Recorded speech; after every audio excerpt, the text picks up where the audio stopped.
को जोहार तेहेन हो साहेब ñel lagit Bandoman Manpur Bajar Block Manpur 2 Block ren neta ko hej lena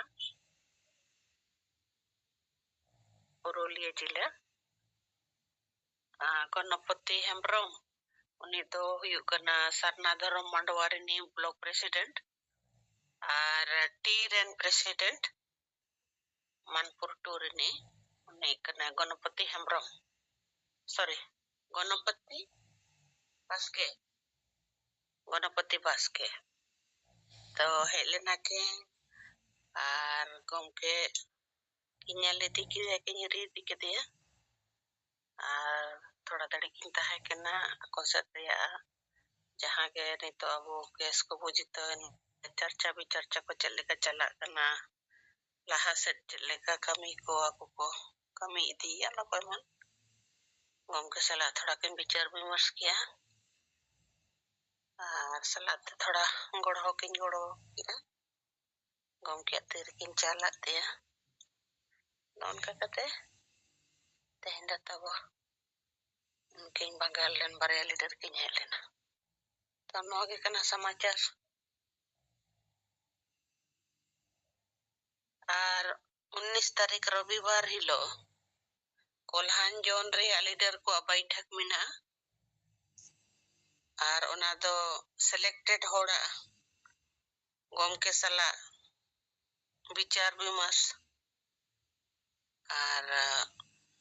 वर्तमान रे अबुआ सेंगल इदी कते चर्चा तो गमके किन विचारिया कि अडी लेकाना तबो ठीक ठाक चले करबो ठीक ठाक रोड़ा थोड़ा गति वो एमान तीन अडी गान बिंदु रे चर्चा रे विषय मेना अदा प्रथम दो कोल्हान जोन रे लीडर को सला इना तायम जिला वाइज बाद बाकी स्टेट रेन को लीडर को सला ते हो नोंडे दो आम को दो बांगे मेन लीडर को ते गम के सला विचार विमर्श अब सेंगल चेतन रे तो नोआ गे नितो कमी होरा यहब कना ट्रेनिंग प्रोग्राम ना तो बेगर जिनिस ओना ट्रेनिंग हो को इच्छा या इनखान ओना ट्रेनिंग आलादा ते बो करावा मेनखान नोआ दो केवल और केवल जहां सीरियसली मिना को या गंभीरता ते सेंगेला बारे रे को चिंता करना अब उद्देश्य मूलक कमी रे को जुड़ावा करना दाड़ेया करना को बाको दाड़ेया कान रहो को चिंता दारा पॉजिटिव मिना आर किछु गान दाडी कुरुमुटरे मिना को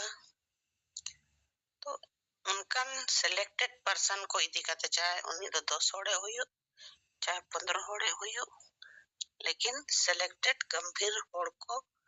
सलाते गम किया चर्चा तो ठीक गया नोआ को के खबर मांग दो 19 तारीख कोल्हान रे लीडर को सला बैठक हुआ गम किया मा सनम को जोहार आर अबोरन को पले अडी जोर नोआ सकरात रे घमाड़ घुड़ को लगावा कना ना ते जाना ना बेस ते हे दो हे लेंगे आदो रिपोर्टिंग को बंग होई लेना कोई बात बंग सकरात रे सनम को के जोहार चाल कते नितो दो जोम दो बुजिरावा सनम को जोहार